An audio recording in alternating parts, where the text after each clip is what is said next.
Koppel, host of the Time for Coffee podcast, where you get firsthand career advice into the jobs and industries that interest you the most.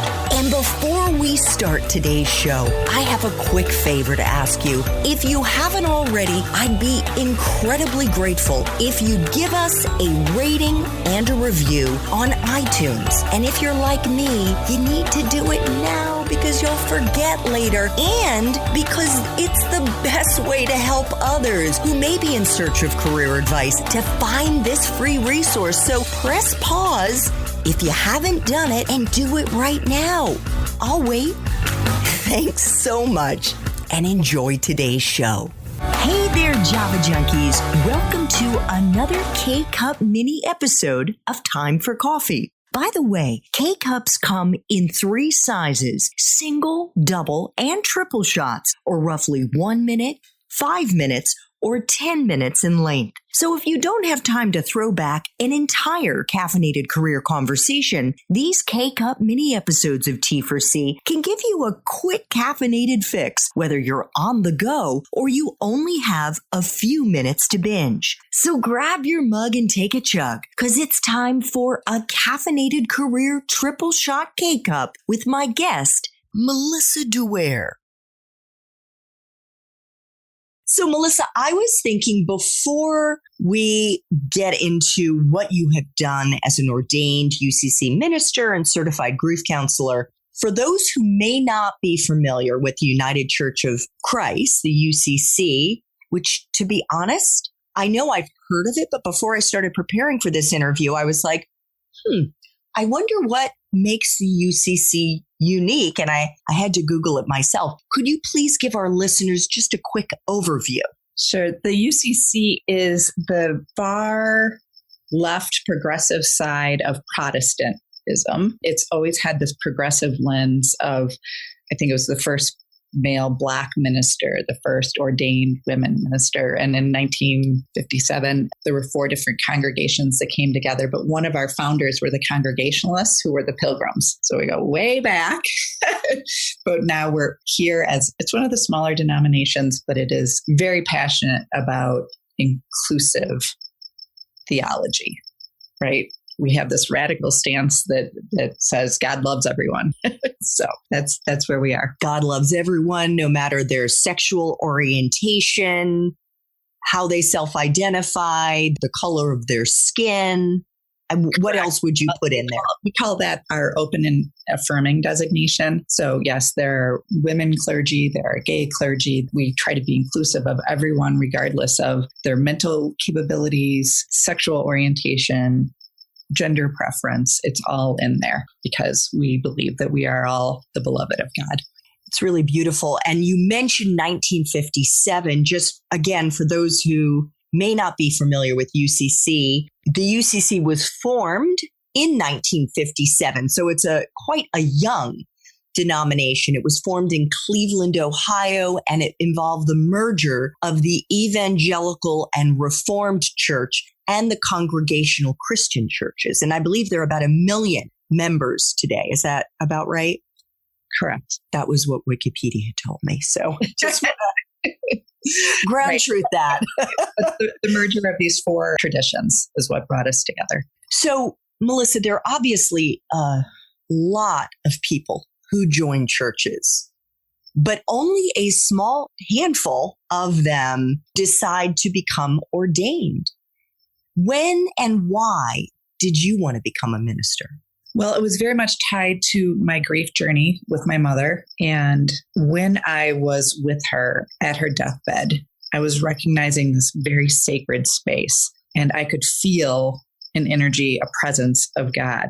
And it deepened my faith. And having that moment of saying goodbye to her was profound. And, I walked into her bedroom, and at this point, she wasn't able to speak after a 14-year battle with breast cancer. And I kissed her goodbye, one time for each of my children. And I said, I am going to make sure that the kids remember you, and you will always be Nan and always a part of their life. And then, of course, I've apologized for being 12, something she never had forgiven me for because I was such a difficult adolescent. And then I said, don't forget to blink the lights, which is what her mother had done when she passed away. Days later, the lights started blinking. And my mom said, has that ever happened before on that chandelier? I'm like, no. She's like, that's my mom. She's in heaven. And we went on. So I said to her, don't forget to blink the lights. So after I got the phone call that she had passed away on December 26th, right after Christmas, I came back to my parents' home, and there was this beautiful grapevine tree that was covered in 2,500 sparkling lights that was out in the yard. And I was in my mom's bedroom and I was talking to her, and it felt so surreal because she had just been there. And then a strand of light started blinking at me. And I called my dad and I said, Dad, you have to come in here and see this. And it was such an affirmation that there's something more beyond this world, right? The body dies, but the soul lives. It's this energy source. And I had to make sense of this. And when I went back home to my place in Chicago, I wasn't with that community that was grieving my mother. I was isolated. And I had such a difficult time in my grief because I had 3 young children. My father was distraught and I was not grieving for myself. And it was just a complicated process. And I felt so alone and I was so isolated. And I didn't understand why no one talked about death. I'm like, this is a significant part of my life. Like, my life has forever changed. Where's the conversation about this, right? We talk about the facts of life, of productivity, and how babies are made, but then babies grow old and they die. And what does that look like? And it just really was a calling to me. It's like, this conversation has to be shared. And I went to my minister at the church, and we didn't have a grief support group. And that's how we got into the Stephen ministry, so that there could be this conversation and walking with people who were grieving. And one thing led to the next. I was, with all these different people through their journey of end of life illness or children, adult children who were grieving the loss of their parent, and just realizing that this is a common denominator within all of our lives. We're all going to lose our parents. We're all going to lose friends. It's just so much a part of life. And so how do we move through it, and what's going to sustain us? And so that's where all of this energy came from, and this passion, because I don't want anyone to ever feel as isolated as I did. And they don't need to, because there is support, there is compassion. And ironically, there's the people in your lives that you think are going to be there for you sometimes aren't. And that feels like a whole nother loss as well. And then there's this beautiful surprise of people you didn't think you knew that well, but they have been through something and they come out of the woodwork and they hold you. So there's that yin and yang going on. But I want to make sure that people are supported. We have to get this grief conversation normalized, and we need to be sympathetic to the symptoms and the feelings and the behaviors of grief, because when you are freshly grieving, the world moves too quickly. You're not able to concentrate. You're not able to focus. You're irritable. You're not able to sleep or eat, or, all of these patterns are disrupted. And if we attend to those gently, early, we're going to have a healthier grief and process the grief in a healthier way, rather than denying it and burying it. And that's when bad things happen, right? When we shove it under the rug. It's where you get substance abuse and alcoholism, and we think we're burying it, but what happens is it's actually growing, and it's growing teeth, because it will come back and bite you at a very inappropriate time when life is stressing you out in other ways. So that's what I'm trying to help people avoid, because there's just the attention and the normalizing of it. I think is 80% of people don't need clinical help through their grief. They just need to be witnessed and held.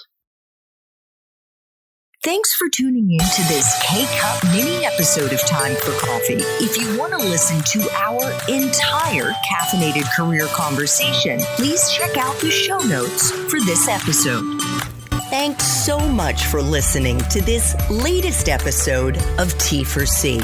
And if you're interested in learning more about my coaching services for confused college students and recent grads, feel free to check out the Time for Coffee website under the coaching tab at time4coffee.org, or text me at 202-236-5712. That's 202-236-5712.